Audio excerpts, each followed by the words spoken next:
All right, guys. Hope you're all doing well. Welcome to another entry in our Best of 5 series. So today, guys, we're going to have a showdown between PharaohOWar, and he's going to be facing off against DahvPlays. So the scandals are afoot, and it looks like our first game is going to be Greenskins versus Empire, and they're going to be fighting on the Altdorf outskirts. So again, everyone, hope you're all doing well, and welcome. So this is going to be a series on my channel I'm going to be having probably 2 or 3 times a week, where we gather other YouTubers in the community, like PharaohOWar and DahvPlays, Goblin King, all the folks. We have them just have showdowns, a little best of 5, get some competitive play going on, and hopefully you guys enjoy it. So it looks like for our first match, we're going to be having Empire versus Greenskins, which is pretty fun. Oh man, look at Dav. Look at this army. So DahvPlays is actually going to be using Volkmar the Grim atop his mighty Pimp Chariot, and he also has a Warrior Priest. But man, that's something I never noticed. I mean, that arguably is worth it. I mean, look how cheap that is. I mean, that guy costs as much as like the Spearman. And I don't know if he has any buffs, but yeah, I don't know. It's pretty cool. Let's see, Black Iron Battle says, I bet Turin Woodenhog has a... Oh, I have no idea what he's saying, but yes. Trucker Turin today. Yeah, it's actually a hat that I, when I was in Greece with Lady Turin, I got this hat. So it's my hat from Greece. It's kind of just an excuse to not have to comb my hair. But regardless, this is a pretty good matchup. I think one of the biggest strengths that the Empire has over the Greenskins are their cav. Like Reichsguard and Knights of the Blazing Sun. Those guys can really, really just run over Greenskin Infantry. Like Greenskin Infantry, Biggins do have an anti-large bonus, but they're still not like heavily designed for taking that type of damage. So, I mean, Orc Boar Boy Biggins can counteract them, but a lot of Empire players will actually use the cav in the front line. So they'll use them in conjunction with their, frontline troops and just run them through, and it works pretty well. Yes. Yeah, go Egyptian Overlord. Yeah, so guys, make sure to check out PharaohOWar. He's a Total War YouTuber as well. He does a lot of, he casts a ton of tournament play. So if you guys are looking for really competitive tournament stuff where he actually goes on in like those big all-day tournaments, he'll sit there and like cast all those games. That's really one of the big niches on his channel. So I would definitely recommend checking him out. And of course, you guys all know DahvPlays, the Herald of the Warp Chicken, one of the heirs of Sirtha Ek. And yeah, of course, he's a YouTuber as well. And this is going to be his second time in the series. Last time he had a very, very close best of 5 with the Gobbo King. That was a tight one. I think it came down to game 5. And, you guys were saying that Dav threw games or there was some sort of a scandal going on. So we'll see what happens today. Hey, Lady Turin. My lovely fiance is here. My wife. She's lurking here in chat. Yeah. She says she's, today I'm a temporary Hunger Games screamer. Oh, man. It's so great. Yeah, Knights of the Blazing Sun have a really good synergy revivification crystal. I mean, you named yourself that just to troll me because I can't say it well. But revivification crystal, that was pretty good. Knights of the Blazing Sun do have a little bit less armor. So they have 100 armor to the 120 of Reichsguard, I think. So that's one of the drawbacks. I think their melee defense is a little bit lower. But aside from that, I think they have higher stats in some of the offensive categories, and they do fire damage. So if you're using a Knight of the Blazing Sun with Kindle Flame and, Right Wizard and all that kind of, juicy synergy, you can get some really good value. Because Kindle Flame, how it works now. It used to be a static effect. So Kindle Flame originally was the entire battle. Your opponent's, just all of his army was going to be 12% weak to fire. I think it was an additional 12% weakness. But now it's a 22%, I think, 22 or 23%. But it's only for a duration while you're casting the spells. So it's pretty good. Yeah. Hey, thank you, Elector. Yeah, I'm a lucky man. I am indeed. I am indeed. So yeah, you can see DahvPlays over here. He's going to be using some, looks like he has some Reichsguard, some Knights of the Blazing Sun. In the back, he has a couple of groups of Free Company Militia. So this is something you don't see terribly often, but I think they have a decent niche against Greenskins. I mean, they have 30, almost 30 melee attack. I think it's 29, 26 melee defense, 28 weapon strength. So they can fight goblins. They could probably put up a fight against Orc Boys, and they have good missile attacks. So I'm really excited to see how he uses those. His front line is a little bit flimsy, though. If you're looking here, he has Sigmar Sons, and Flagellants are going to get absolutely annihilated by these Black Orcs. So DahvPlays is going to have to find a way to deal with these Black Orcs. He does have some pretty good cav charging and just withering missile fire. And, perhaps you can actually use your, not your Knight of the Blazing Sun, but your Bright Wizard. If you guys take a look right here at his Flaming Sword of Ruin, it imbues missile damage as well and fire. So you can actually put that on your firing line in the back, and it'll give him a pretty big boost in damage for sure. Yes. Let's see. Questions. All right, good. Massive battle. I'm pretty sure it's just like large funds. I don't think it's going to be any. Yeah, it should just be a regular battle size. I don't know. Yeah, it looks like it. Like just based on looking at everything, I'm pretty sure it's just like standard what you would experience on ladder. So yeah, it's going to be a good matchup for sure. PharaohOWar and DahvPlays are both really high ranked players, both very skilled. So hopefully we can get a best of 5 series. Hopefully no 0-3s. We'll see. It's one of the risks you run, but we've been lucky so far. All of our best of 5 streams we've had here on the channel have gone to game 5. So yeah, it's gonna be a party. But yeah, I really like the kind of a Dahv's strategy here. I mean, the Volkmar is really, really tough for the greenskins to kill. He causes fear and terror. He's heavily armored, but Orc Boar by Biggins can take him down if they can get a pretty good surround. But let's go ahead and see what PharaohOWar has. So Pharaoh has a bunch of goblins in the front line. Looks like he's going to be stacking them with squig hoppers, and squig hoppers are really strong. I mean, they have anti-infantry, they have really good AP values. They don't rampage like regular squig herds, because you can look at the squig herds. Oh, look at these little guys waddle. They're so great. But these guys do go out of control. They rampage, so essentially it's going to cause issues, and it's not going to be pretty. A little bit of potato action going on. Hopefully nothing serious. Looks like in the back here we can see that there are some, let's see, make sure the stream quality is good. Yeah, everything's good on the stream's end. So, okay, so it's probably just one of the players in the game. They should stabilize in just a moment. And we're good. Okay, so he has Orc Biggins here in the secondary line. Biggins are going to be a nice little niche again. If there is going to be a very heavy cap charge coming in the front line, the Orc Biggins can definitely do some heavy lifting. On top of that, he's got a couple groups of Black Orcs. Black Orcs will pretty much beat all Empire infantry. They're also immune to psychology, so against like Volkmar the Grim, these guys are really going to hold in the front line. And let's see what else he's got in the back. So he does have, it looks like the Night Goblin Warboss. So you guys are probably wondering, why do you bring a Night Goblin Warboss? Well, because he has the Tormentor Sword. So if you guys know the new item that the Thane has, the Night Goblin Warboss now has that too, which is very cool. So yeah, definitely a lot of squig action. He does have one group of the Orc Boar Biggins in the back. They're not the Regiment Renown, just kind of the standard variant. And it looks like he's going to be kind of trying to force his cav fight. You can see that PharaohOWar does have a couple of groups of Goblin Wolf Riders in the back. And one of the things that I really like about DahvPlays picks is these Free Company Militia can actually probably beat the Goblin Wolf Riders in melee and fend them off. So it's not like he's going to have a backline of handgunners that are very squishy and everything. So it could be a little bit of a different game. So it looks like Pharaoh is going to be posturing up and over towards the forest, which is good. If he can force the fight, like on this little hill right here, he's going to have a lot of obstruction for the Empire. There's a ton of trees and all kinds of shenanigans going on over here, and yeah, it's gonna be hog wild, guys. So thanks again for all of you guys just joining in chat. This is best of 5 series between DahvPlays and PharaohOWar. So the Reiksguard come in there. It looks like they got a little bit of a charge on those Gobos. No serious damage done. I mean, maybe like, yeah, it looks like they took like 100 HP in damage. Volkmar the Grim is going to be assembling his Mighty Pimp Cherry, and it looks like PharaohOWar is going to be going in with a Squig Hopper charge. So Squig Hoppers are very squishy themselves, so he's not going to want to stay and fight these Sigmar Sons, because those guys will do some heavy damage. So they get in there and get a really, really nice charge on those guys. It looks like he's going to be getting a similar charge here, but the Free Company Militia are in position to start counter shooting, but that's a really good initial charge. And so for the warrior priest, it looks like DahvPlays only has the banner of the Lost Flame there, so that's kind of cool, just giving that 6% damage.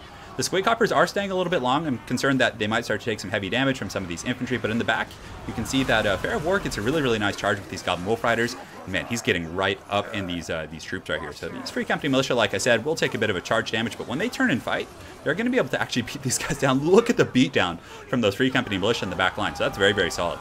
You can see that Volkmar the Grim right here is kind of leading his troops in the front line. There are some Orc Boar Biggins from PharaohOWar, so very good reaction there. You can also see that he's going to be allocating some of these regular Orc Biggin infantry to kind of chase him down. But you know, Volkmar is he's just running over this hog. He's going hog wild right here. He just like ran that pig over for like a minute. The Black Orcs are going to be charging in, and they'll do pretty good damage with their AP if they can keep up with them. But it looks like Volkmar is going to be using Banishment. So let's see where it's going to be going down. It looks like it's in the back, and looks like it's got a pretty decent little cast right there. It does kind of clip the edge of that Black Orc formation, but again, it kind of is an RNG thing, so it's going to go whichever direction you want. Still does about 15-20% damage. So let's go ahead and take an overarching look at the battlefield, guys. You can see that DahvPlays is making a very cool flank maneuver. So this is something, if you're obstructed with your guns, move them out to the side of the formation, like out this direction, and then he can start shooting down the line, which is going to be very good. You can see Pharaoh does have some routing goblins over here, but they probably won't be coming back. But DahvPlays is doing a bit of a tactical reformation here. He's getting his guns on the outside of the formation, so if the greenskins try and pile up and around, they're going to take some pretty heavy fire. So it looks like the Reiksguard are in very, very good health. Bouncing power is still relatively even for the most part, but it looks like it is teetering a little bit in the favor of the Empire. You can see back here, this is actually a really, really nice catch for PharaohOWar, so very well played. He used that Tormentor Sword to lock down... Oh, he's dead. Oh, and maybe that was for... that was actually like, I was like, and Volkmar the Grim is putting up a great fight, and like, oh, wow, he just died just like that. So excellent play by PharaohOWar. If you're wondering how to take out Volkmar, this is like a textbook case, man. He just did so well. So he used the Tormentor Sword, a Goblin Big Boss, some Orc Boars, and he just pinned him down. Looks like he probably used the Itchy Nuisance to kind of lower his stats, and that was an extremely good snipe from PharaohOWar. Very, very well played. But again, bounce power, so that PharaohOWar must be the first player then. So the bounce power looks like it's in Pharaoh's favor. DahvPlays does have these gun lines out here. Going to be taking some shots at these Biggins, but it looks like the Biggins are going to close the distance. And man, that's such a cool cinematic, seeing them like run in and get Last Samurai. But regardless, these guys, yeah, they should put up a decent fight against the big ones, but again, let's see how many are left. It depends. And you can also see that Dav put them in guard mode, which is very solid, so that means like they're going to keep shooting their guns and just kind of stand there. But a very good Reichsguard flank coming down here, slamming into these big ones, but they do have that anti-large bonus, so these big ones are going to generate massive value right now. They're just holding up 3 full units, which is, you know, you have 1,100 gold here and probably over 2,000 gold just focused on this one group of big ones. In the main line, the Squig Herds are kind of getting worn down. The Black Orcs and the Goblin Big Boss are, you know, still doing their job. Sigmar Sons fighting tooth and nail. Yeah, how many models do they have left? Only 11. So the Black Orcs probably doing really well. 90 kills on this group of Black Orcs. And let's see what the other one has. Yeah, these ones have not been touched at all. So that was one of the issues with Dav's army, is he didn't have a lot of armor piercing. I think having like 1 or 2 group of greatswords in the front line would have been useful, especially if you have Volkmar, because Volkmar is very good at kind of augmenting the combat stats of your characters in the front line. So, you know, Volkmar could have buffed the, you know, the greatswords to put up a better fight against the Black Orcs. So yeah, very close fight so far. The Black Orcs kind of, you know, cleaning up shop over here against the last of the Empire troops. DahvPlays still does have a decent kind of pocket on the outside. You can see his Free Company Militia getting some decent shots into these Wild Hogs right here. He does also have some Spearmen kind of supporting. So if these big ones do get into these guns right here, the Spear should be able to come and clean those guys up. So despite the leadership battle, you know, despite losing Volkmar, DahvPlays is still putting up a really, really good fight. But Pharaoh is kind of maintaining a really nice pocket here in the middle. And I don't know if the Free Company Militia are going to be able to take out these Black Orcs and, you know, this Night Goblin War Boss. I really like that play with the Tormentor Sword. That was very solid.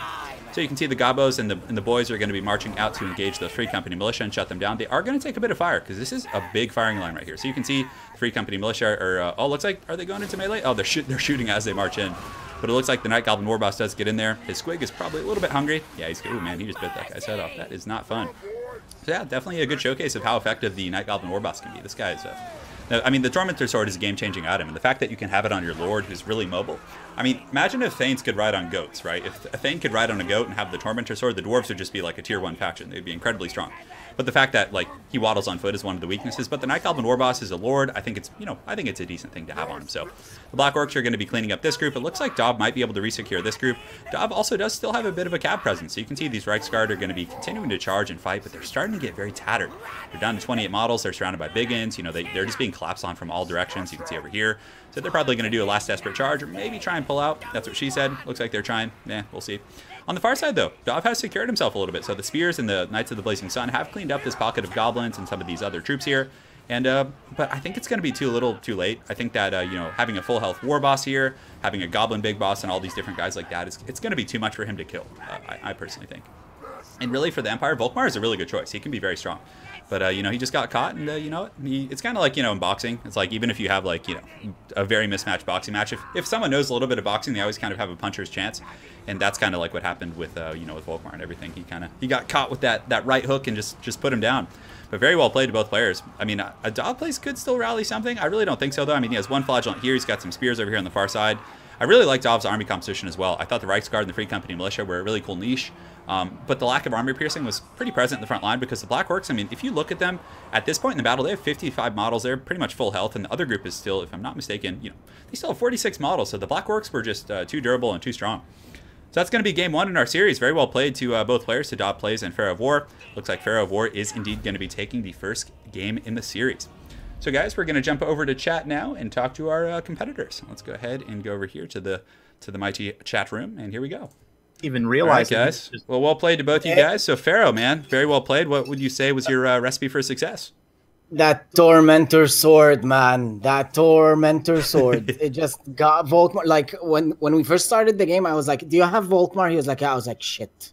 This is the worst thing that could ever happen to me. And then I saw just Volkmar standing there. I was like, okay, let's, why not? Let's try our luck. Send the Gobbo squad in. They did their job. Yeah, it was pretty incredible. Like, I was casting the game and I was looking at like some other battle and I was like, all right, guys, so let's go back and take a look at Volkmar right now. And he was just like dead. Like, he died so quick. It was crazy. But yeah, good focus fire, man, for sure. Exactly, like what you just described, Turin, was exactly my reaction too. Like, I wasn't even paying attention, and all of a sudden I look back and Volkmar's like pretty much dead, and I can't move him at all. Like, it happened so fast. I didn't have a chance to react. I don't know. It was a little bit sloppy on my part, but yeah, it was rough. I liked your Free Company Militia. I thought they were pretty cool, kind of a back line, and yeah, like one thing, you didn't have too much AP though. So you were putting a lot of marbles and Volkmar, I feel like, in the front line. Do you kind of have that same feeling? Yeah, I have a lot of marbles in Volkmar and the shock cavalry too. Like I need the Reichsguard to be able to win that, and the Knights of the Blazing Sun too, to be able to win that flank engagement. So I can just start cycle charging, as the rest of my chaff units just kind of hold the line. Yeah. But he did a really good job of bogging down my Reichsguard on the left flank with those spiders and stuff. I mean, they were eventually able to get free, but they just didn't get quite enough work done. Same thing with the Knights of the Blazing Sun on the other side. They got some pretty good charges in early on, but then they're just, once Volkmar died, the flagellants kind of crumbled, and then things just fell apart from there. Yeah, there were some really good cap charges for sure. I mean, I saw some, yeah, it was just wild from both of you guys. I mean, I even saw the Squig Herd charges in the front line in the beginning. That was cool. And then, of course, the counter charges from the Empire cap was pretty fun. But yeah, well played, both of you guys. That was an awesome game. So, guys, you ready to jump over to game 2? Yeah. Yep. Let's do it. Let's do it, guys, and good luck. And we'll see you on the battlefield. Cool. All right, guys. And now you've heard from our glorious competitors. Sarah slicked back like a Tillian merchant. Yeah, well, one of the main reasons I wear a hat is so I don't have to brush my hair. And it's kind of cool if you wear a hat for a good 20 or 30 minutes or so. Then you're just good. It'll slick your hair out for you. Oh man, yeah. So we're having a good time. So yeah, make sure to check out PharaohOWar and DahvPlays if you haven't already seen them. They do a lot of tournament casts and awesome dudes. Yeah, quite a good time. Thank you for the compliment, David. Appreciate it. Quay says, some men just like to see the world burn. Oh, Lady Turn's going to hunt you down. Yes, redneck. I actually do have a lot of country family. I do have a lot. Yeah, a lot of them. So this battle is going to be on Troll Country. So we're not sure what races they're going to pick yet. But they're probably going to be playing something different every game, I would imagine. So we're kind of going that direction. So it's the Midlander mullet. I like that, Fry Guy Son. I like that a lot. So it looks like in game 2, we're going to have Skaven. So we'll see what DahvPlays brings as a counter pick. You could perhaps go with Wood Elves. I feel like the Wood Elves have a really good matchup here because Dryads in the front line can really deal with Plague Monks, and the Glade Riders with the Hagbane's Hips do really well, and Mel Gibson is a terror in the night. But it looks like DahvPlays is going to be going with his one of his special concoctions. So if you guys see the thumbnail, DahvPlays is one of the masters of the Warp Chicken. He's definitely the Dark Lord of Sartorial. So hopefully you guys enjoy that, and you know what? We'll have some fun. I'm not really sure Revivification Crystal. Yeah, it's hard to say. I mean, I'm starting to enjoy the long hair. Yes. Yes. It's that greasy drifter hair. Oh, man, I love it. Yeah, no, I hear you. No, you guys make fun of me all you want. I don't care. Treat yourselves. Treat yourselves. Hey, Kingdom of Rodux, thank you so much for the donation, man. Damn, that's really generous. Yeah, big thanks, man. So, yeah, you're supporting this glorious tournament format. If you guys want, you can always join the party, sponsor, whatever you feel like doing. Yes. Thank you so much, man. I really appreciate it. That's super generous. But, yeah, so this is going to be a Chaos versus Skaven matchup. So this is a matchup that I think is very good for Chaos. Because, number one, they can bring Sartorial, the Warp Chicken. He takes, no missile damage. He has, 55 or 60% missile resist. And then on top of that, he has magic resist. So he's going to be very durable against, Globadiers and, the Warp Lightning Cannon. So he's very, very strong. On top of that, Forsaken just shred Skaven infantry. Shred them. Chaos infantry can pretty much just outclass them. You can even bring a Shaggoth. Shaggoths are just... It's so good. Yeah. Troll Country. That's where John Ton is from. That's pretty funny. Oh, man. Oh, boy. Thank you, guys. Thank you. Oh, of course. Of course. So, you know what? We actually just learned to... I just learned to play Blood Bowl. Blood Bowl 2. So, one of our subscribers, Adam, was kind enough to send me the game, and I had a lot of fun with it last night. I actually had a couple games. So I played against Professor Pone in Blood Bowl, and you guys know he's my eternal nemesis in gaming, and he just destroyed me in Blood Bowl. It was my first game ever. I was playing as the Nurgle troops, and man, I just got dumpstered. I got slayed so hard. But the second game I did good. I was able to pull a draw with one of my good buddies, Paul. It was pretty fun. I got pretty lucky though. My guys were just it's a dice roll game, so I got super lucky and had a bunch of injuries on his side right away. So, yeah, it was really fun. So you guys will probably be seeing some Blood Bowl on the channel, I would imagine, pretty soon. Once I kind of learn a little bit. Yeah, I'm going to be the worst one. We're going to have a league, so I'll probably just be the haggard one in last place. But I think I'm going to play the Lizardmen. Yes, Blood Bowl 2. You guys will be seeing it on the channel soon enough. So, yeah, it'll be a good time. Yeah, Nurgle doesn't mind the dumpster. That's true. Oh, you like that, Kingdom of Rodux? Yeah, dude, Professor Pone. I told them that you slayed me in Blood Bowl. Because like I had my guys running up the sidelines. I was like, oh, you know, I'm gonna hug the sideline, and then like your guy gets knocked out, and I'm like, oh, so if they get knocked out of the sideline, you just lose the game, or not lose the game, but you lose that character. Yeah. Right, do it in his chest hair. Yeah. It's gonna be fun. Oh no, Warhammer Total War Warhammer is always gonna be my bread and butter on the channel, guys. Don't worry. It's my favorite of the bunch. But I really do like Pharaoh's army. He's got some Skaven slaves in the front line. He's got clan rat spears to deal with like large, and they can poke down a Shaggoth. They're not going to kill it quickly, but it's nice to just have those numbers to kind of swarm big targets. On top of that, I really do like the Helped Abomination pick. Because Dav might be a little bit afraid to get Shaggoths, since you know, the Skaven have so much good like kind of missile attacks and Warp Lightning and Globadiers. So it might be a pretty good mind game pick. Hopefully DahvPlays and his Warp Chicken can, you know, do some work, because that Helped Abomination is a lot of work to drag down. You can also see that he does have a bunch of the Plague Monks for PharaohOWar. Plague Monks, on paper, you're like, oh, they're going to suck against Chaos. Why would you bring Plague Monks? Number one, they have an anti-infantry bonus, which is going to augment some of their, you know, attack stats. Number two, you use Wither with Lore of Plague, which is going to lower enemy armor by 30, and I think 60 if you overcast, which just that makes it so they can, like, mincemeat pretty much anything they hit. Yeah. Oh, Saronsky, you'll get that, don't worry. Yeah, I think Professor Pone should make a YouTube channel about just sniping YouTubers. I think that would be one of the most glorious things ever. He could have like skulls for the YouTube throne. I don't know. He could have some sort of a fun thematic. Yeah, where he only puts up replays where he fights other YouTubers. He could just have like a champion of corn as his icon or something. I think he should be fine with the Lore of Plague though, because he does have a Plague Furnace. So the Plague Furnace is going to give you that incremental damage from the Skaven. So he should be able to just have the Plague Furnace kind of rolling deep. And for those of you guys that are a little bit new to the game, if you get this Plague Caster, so you can see PharaohOWar does have a caster here. He has a couple different spells and whatnot. Is this? Yeah, this is the right one. Okay, so this thing actually has an ability called, where is it? I'm looking right now. It's should be on here somewhere. I don't know. It has something that drains perpetually around it. Maybe it doesn't. I'm not sure. Maybe he got rid of it. Is this no, this looks like it's the Plague one. Yeah, I'm not sure where it is on that. But usually the Plague Furnace has like a Mortis Engine type effect, but maybe I'm just totally missing it. But for DahvPlays, man, he is going full Surtha Ek, guys. So take a look at DahvPlays. He's got a couple groups of Marauder Horsemen with throwing axes, Forsaken. He has a full battle line of chariots. Oh man, guys, look at the glory. Surtha Ek would be proud. He would be so proud. In the front line, he actually has a bunch of Chosen. So the Chosen here are really going to do work against the Skaven infantry. They're so heavily armored, and he, like you guys are saying, he doesn't have a bunch of armor piercing over here on the Skaven side. He does have a Helped Abomination, some Rat Ogres in the Furnace, which can do pretty good damage against armored infantry. Chaos Marauders, Forsaken out on the flanks, which I really like. But, you know, a lot of this is going to come down to his Chariot play. The Chariots can be very devastating, but Rat Ogres and the Helped Abomination are, you know, pretty good counter picks in a way. So, yeah. Lover and player of violin. This is actually what I'm doing full-time right now. I'm doing YouTube full-time. Yeah. Yeah, that's a Screaming Bell, not the Furnace. Okay, yeah, so one of you guys pointed that out in chat. I was just totally misreading it. So it's on the Screaming Bell. It's not the Plague Furnace. It's a little bit different. So it doesn't have the Mortis Engine effect. But regardless, DahvPlays is going to be coming in with his Marauder Horsemen. He might be doing a bit of a charge into these Skaven Slave Spears because they're such low-tier units. You can get away with doing this. So he might just charge in and then pull back. And intuitively, you might not think you want to do that. But if he pulls back right now, he'll have gotten his money's worth. But if he sits and fights these guys for, you know, any, you know, duration longer, it's probably going to be a little risky. So the Chariots try to come in there, but you can see that PharaohOWar is waiting with his Helped Abomination and his Rat Ogre, so he's able to fend those off. And, you know, DahvPlays didn't take too much damage, so he should be fine in that respect. But where's the Warp Chicken? Where's the KFC Lord?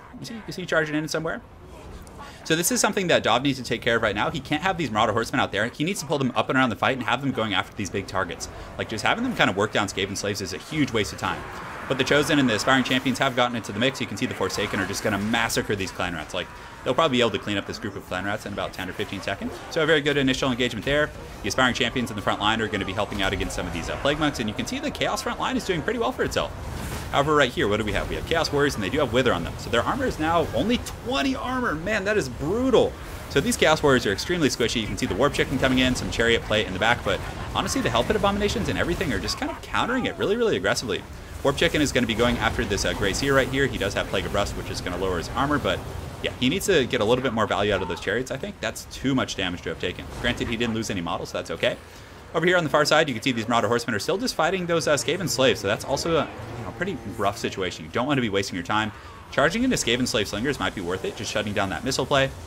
But the Forsaken on the outside, let's see how they're doing. So they're 44 models. They've cut through some of these clan rats, but they are fighting like 2 groups of infantry as well as some of these plague monks right here. And the aspiring champs also doing pretty well for themselves. It looks like there is going to be some sort of a bombardment going down right here. Some funny business is going on.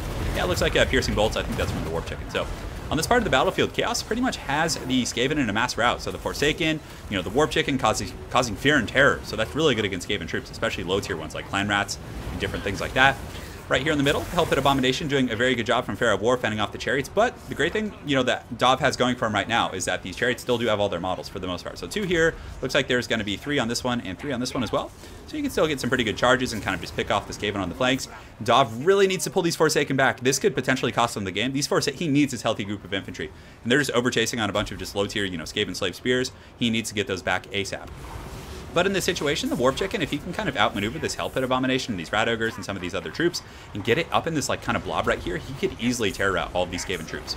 So in the main line, you can see the Chosen, Aspiring Champions, and the Chaos Infantry have most certainly won the day for the most part. I mean, they have pretty good density left. There still is a Grey Seer right here, and it looks like he has cast Bless with Filth, but let's see. So the Chosen are down to 26 models right now. Let's see, these Chaos Warriors are at 67, the Marauders are at 65.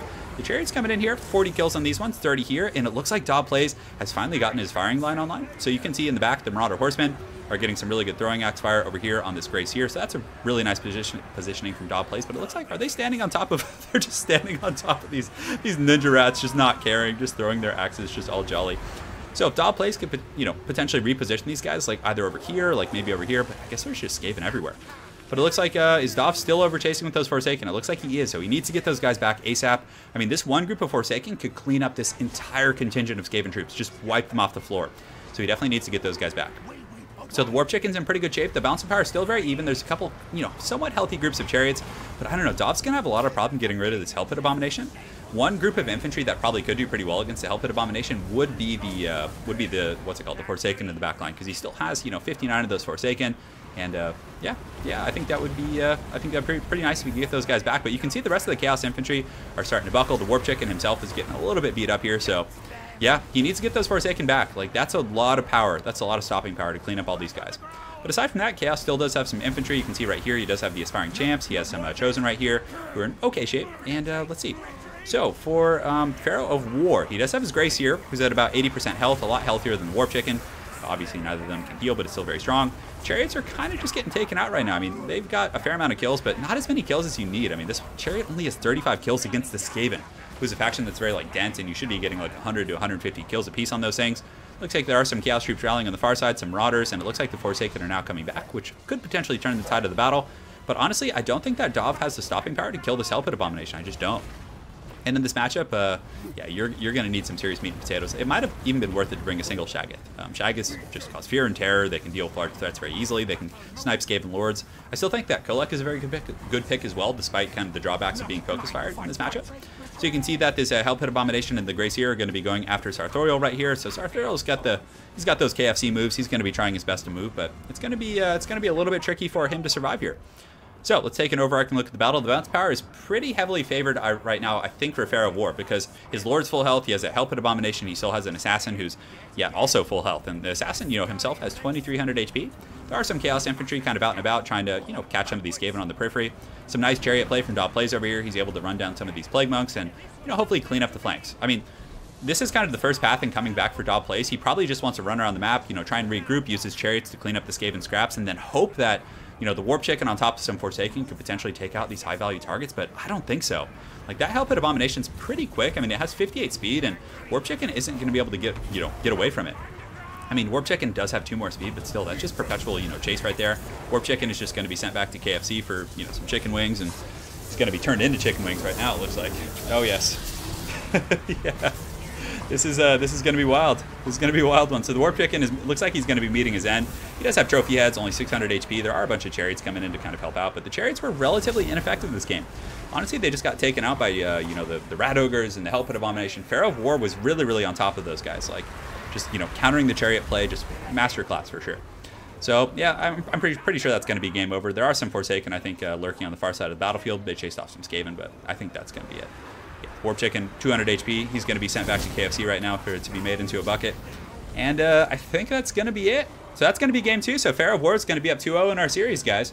So we're going to see if DahvPlays can pull it back. Yep, that's it.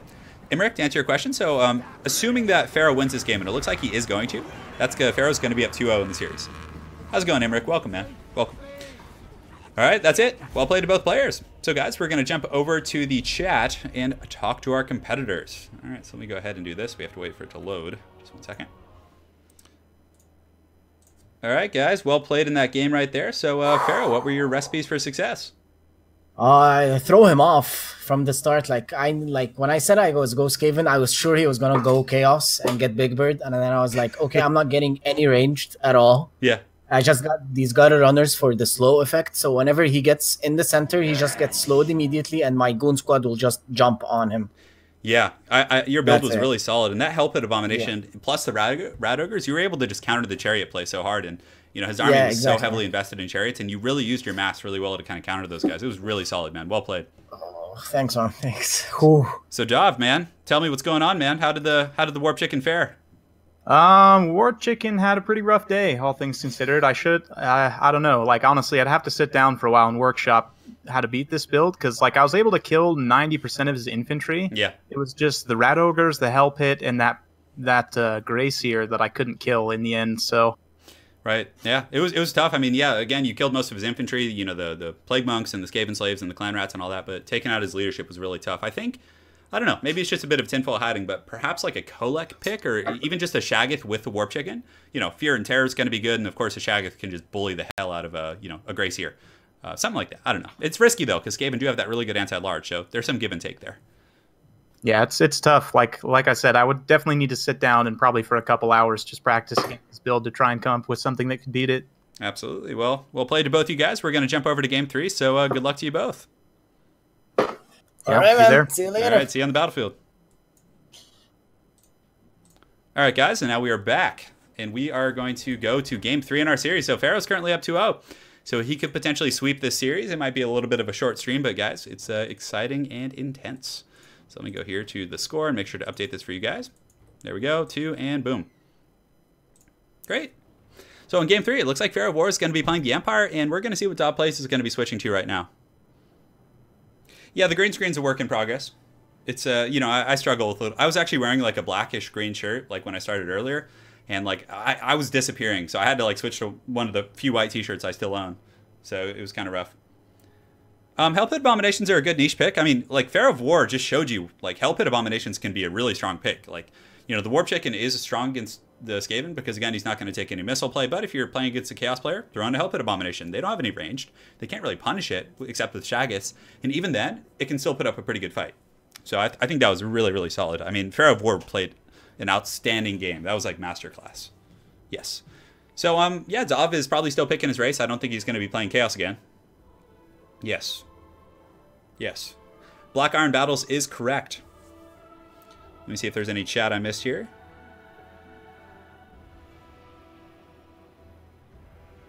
Okay, I think I didn't miss anything.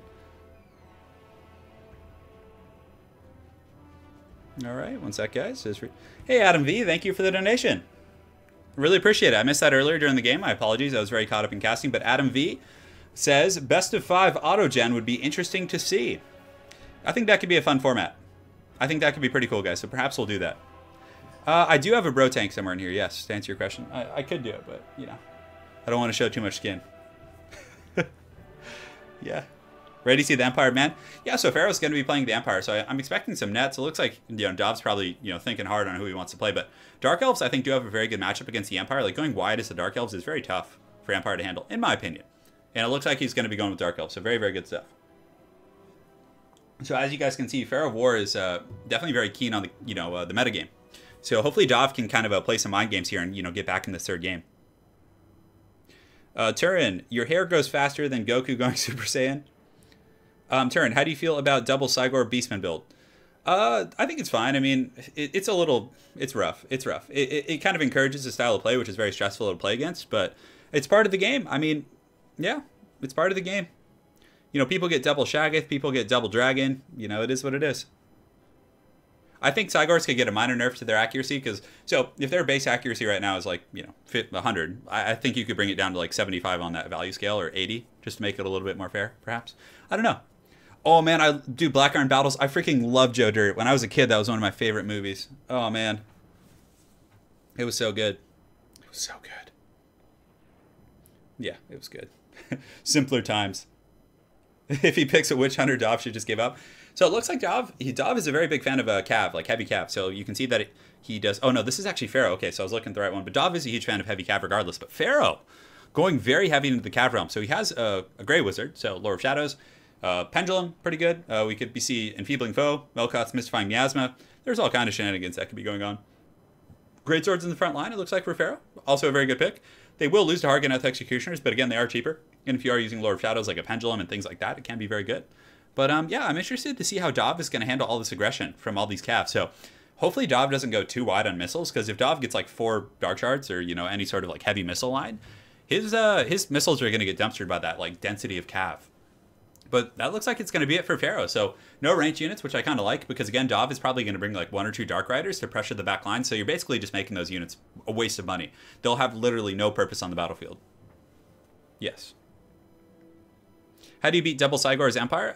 David, I think that I haven't really played that matchup, so I can't really answer that question. But I would imagine you want to have a very mobile army with like a lot of heavy cav, like Demogryph Knights plus Reiksguard, and you just like kind of go and use the Reiksguard to clean up the units guarding it, and then you just, you know, obviously a big Lord and a Flying Griffin is going to be essential too.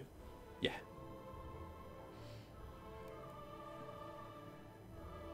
That's funny, Dacklemore. I love it, man.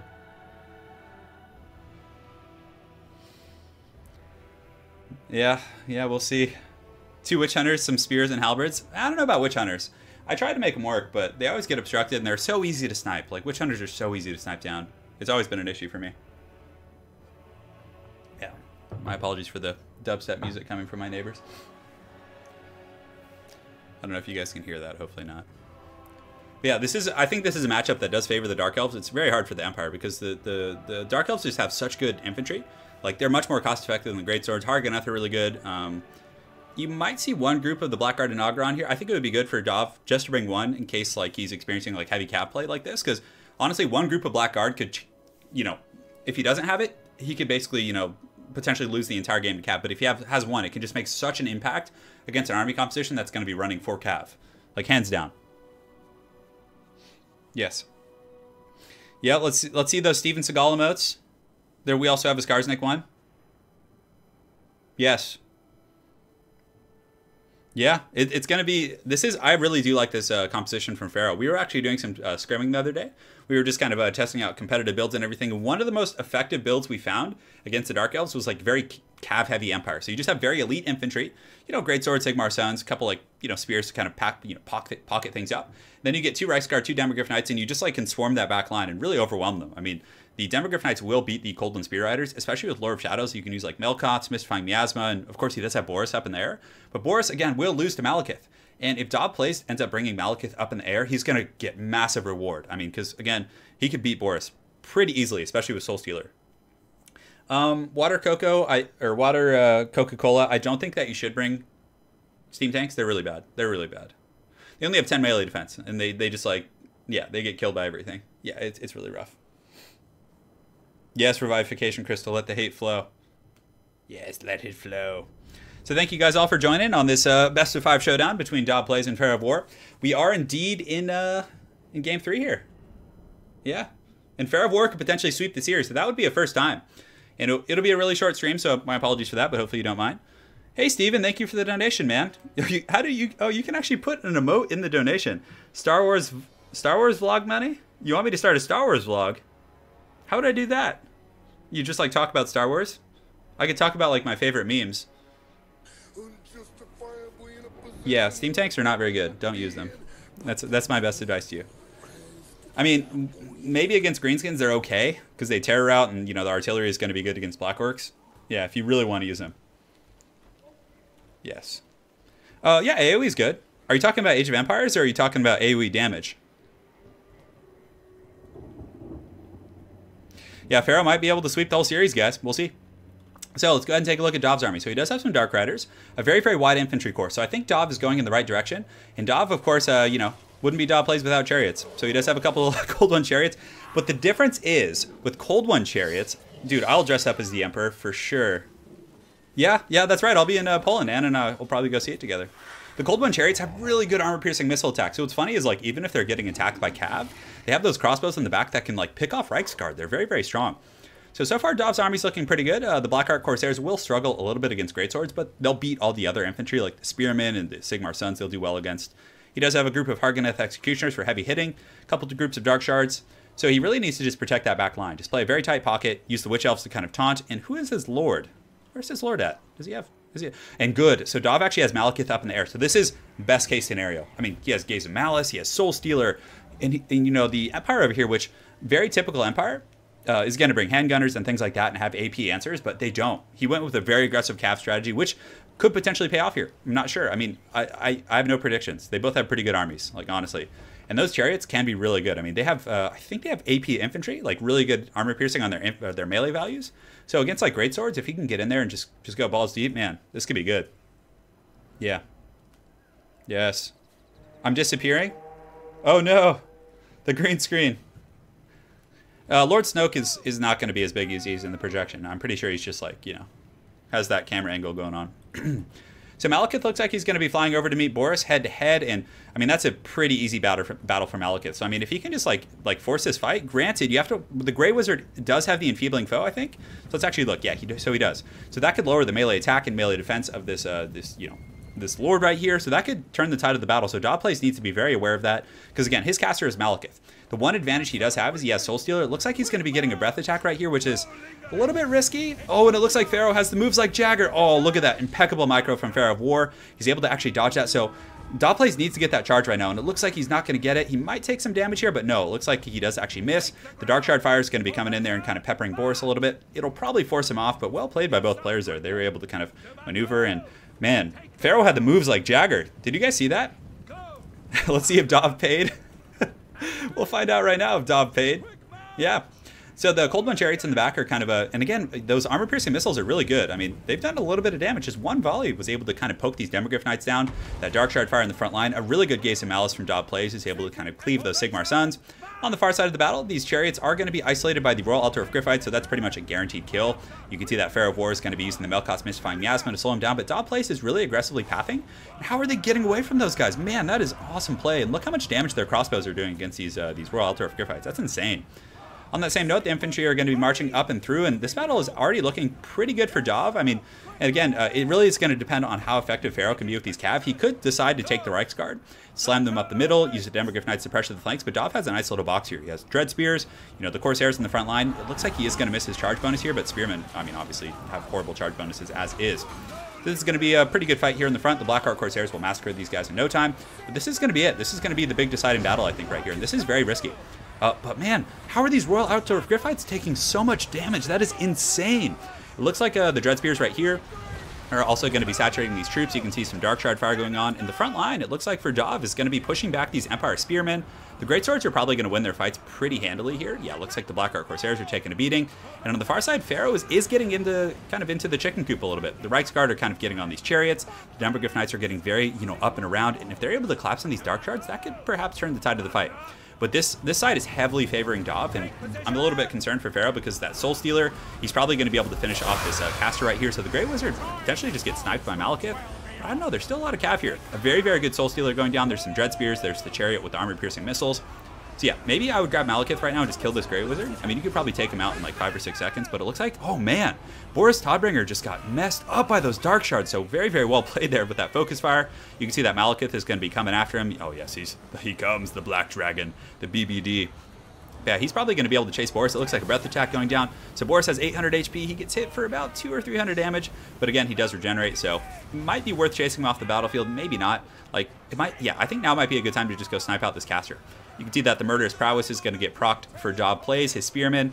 And this is one of the things. And DahvPlays actually showed this to me the other day. These Cold One Chariots are insane. Like, their armor-piercing missile attacks hit like trucks. Like, even in melee against cav, they can like hold their own for quite some time.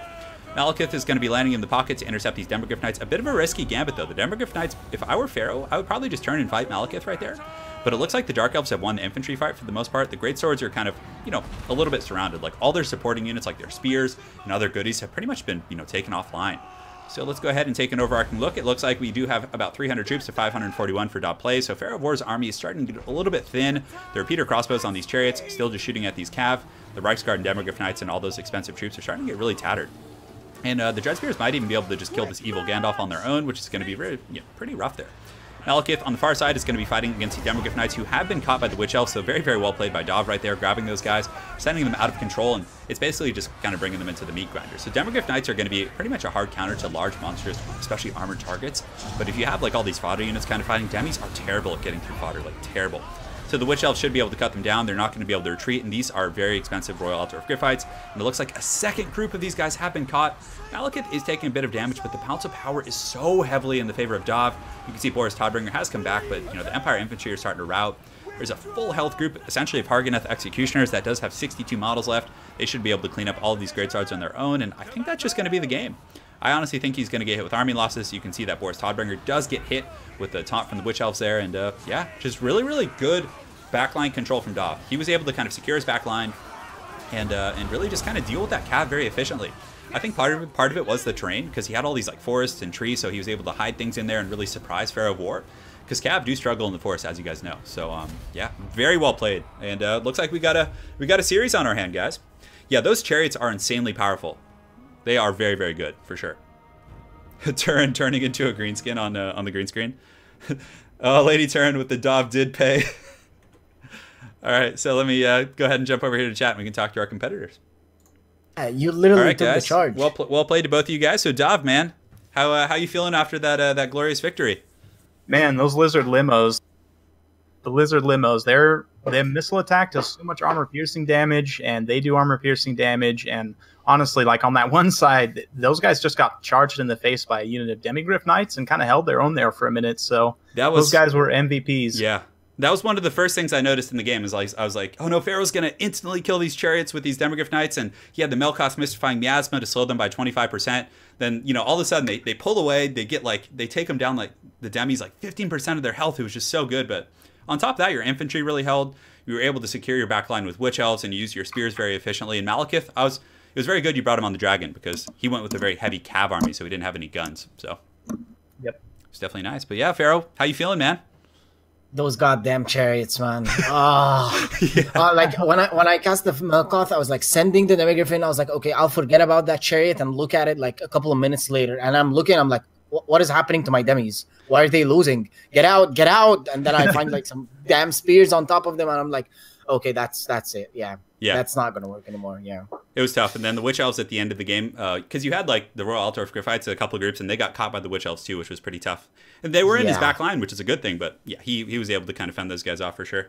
Yeah, and also Boris on the charge on the Dark Shards, I think like he lost like 25% while he was dropping on them. Yeah, just in the face. That was insane. Just got shot in the face. Yeah, I was sending him full health. I was like, a minute later, it's like, what the hell happened to Boris? Yeah, poor Boris. Yeah. He had a rough run, but yeah, well played to both of you guys. It was a great game, and looks like we got a series on our hands. So we'll see you guys in Game 4. All right, cool. Good luck, guys.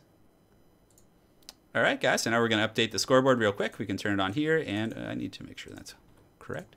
So guys, right now in our best of 5 series between DahvPlays and PharaohOWar, looks like we are 2-1 in our series. So if Pharaoh wins this next game, the series is over. He's going to clinch it. But again, if Dav wins, if Dav paid, he's going to go to best of 5. Oh man, it's good. So funny. I haven't played Space Hulk Deathwing. No. Yes. Uh-oh, I hear one of the dogs going crazy out there. So it looks like, man, Dav's pulling out the big guns, guys. He's going with the Lizardmen, I think. And we'll see who Pharaoh's going to pick. I'm trying to think who's like a really good answer to the Lizardmen. Pharaoh could actually just play Dark Elves. Dark Elves have very, very good matchup there. Dwarves, dwarves can actually do pretty well against the Lizardmen, for sure. Like, oh, the Beastmen. Okay, so we're going to see some fancy Beastmen players. So I'm expecting, Centaurs with throwing axes. Morkar's a good pick. Cygors aren't as good against the Lizardmen as they are in other matchups. Because Lizardmen infantry kind of have like a wide way of fighting. Yeah. Yes. Dav is fighting for that upset. Yeah, he is. Yeah, he did really well last game. He was able to, oh no, looks like Steam was crashing. Hopefully Steam didn't crash. If it did, we'll check for a second here. Oh no, it looks like Steam crashed. Let me go ahead and jump over to Discord. It might just be down for a couple minutes. So guys, we'll just hang out and chill until the next game is ready, until it comes back up. Connection to Steam was lost. Hey guys, what's up? Yeah, so Steam crashed. So we'll just hang out until the. Oh, okay. We'll just shoot the whatever they call it. I don't know the expression, but we'll hang out. The dark shards. Steam crashed for all of us. Okay. Yeah. It's just this has been happening quite a bit actually, like on and off. But yeah, we'll just hang out until the next game's able to come up. But yeah, so what do you got going on your channel, Pharaoh? Any new series going on? You just casting mostly tournament games, things like that? Yeah, I'm doing a lot of streams for tournaments. Like the last one I did was the Slam. Yeah. The second one. Yeah. Gabo was in it. Dav was in it. They went against pretty good players, unfortunately for them. Yeah. So yeah. Yeah. So yeah, I do more than streaming than vids because they're easier actually, tell you the truth, and I get to show more content. But I've got something going on. Like I'm thinking of bringing down like units. Where does a unit like fit in the meta? Yeah. How the best way to use it? It's like a lot of people don't know like the Doom wheel is very good versus single target units, for example. Yeah. It's awesome actually versus single target units. So like I wanted to showcase some of the units, show the people how the best way to use them during a game and quick battle and all that. Yeah, absolutely, man. Yep. That's what I'm thinking about. And while we're kind of hanging here, this would actually be a good topic of discussion. So let's start with you, Dav. If you had to give a tier list of the top 5 factions, or you could even do top 3, like who do you think are the best factions? Like let's just like tier A, tier B, like who are the kind of in the top and the bottom in your opinion? Well, Beastmen are tier 1 for sure. They have some hard matchups, but they don't have any that are really hard, I would say. Yeah. So I'd put Beastmen in tier 1. I'd also put Dark Elves in tier 1. I mean, obviously they have a ton of tools. The Enrage is super strong. They have AP missiles. AP anti-large cav. Malekith is an absolute monster. Yeah. So, and then probably Lizardmen would be up there as well because the healing and again anti-large armor piercing, big monsters, lots of good stuff. So I would say those are the top 3. I'd also probably put Skaven and High Elves along with the others in the top tier, just because I mean, Lore of High Magic is so good, and the Elves are dominant in the air. The High Elves rather. Yeah, and, probably on the lower end of the spectrum there. Yeah, like the lower end of the tier A, like tier 1 stuff. Yeah, I would maybe go so far as to say tier 1.5. Same with the Skaven. Like, they can hang with anyone, but they do have some tough matchups for sure. So I'd maybe say tier 1.5 for the Skaven and the High Elves. Got it. Cool, man. Cool. Oh, looks like Steam's back up. Cool. So, you guys ready to party? Yeah. All right, Dav, so you go ahead and remake the game, and I'll go ahead and join up here. Cool. All right, so 1 sec, guys. Yeah, and we'll and just do the same name and password as before. All right, see you guys. All right, guys, so we're back in action. It looks like Steam is back up. I see my friends list has been refreshed. We're going to jump into not quite. It could be the finals. If Pharaoh's able to win this game, that's going to be it for the series. So let's go ahead here, go to multiplayer battles. And we'll refresh. Maybe I got to restart. I might have to restart my Total War client. Oh, no. Looks like games are starting to come back up. Yes, the fire rises once again. The top factions, Ogre Kingdoms and Tomb Kings, both undefeated. I like that. Which one is it? Oh my goodness, it's probably this one. So someone's like trolling us making another best of 5 game here. I don't know which one it is. So we'll join as a spectator here and hopefully we can get in there in just a moment. Oh, good. Gave you guys a bit of a break to kind of warm everything up. Yeah, I might need to just... Oh, looks like it failed. Okay, so here we go. Here's the best of 5. And let me make sure they open up a spectator slot.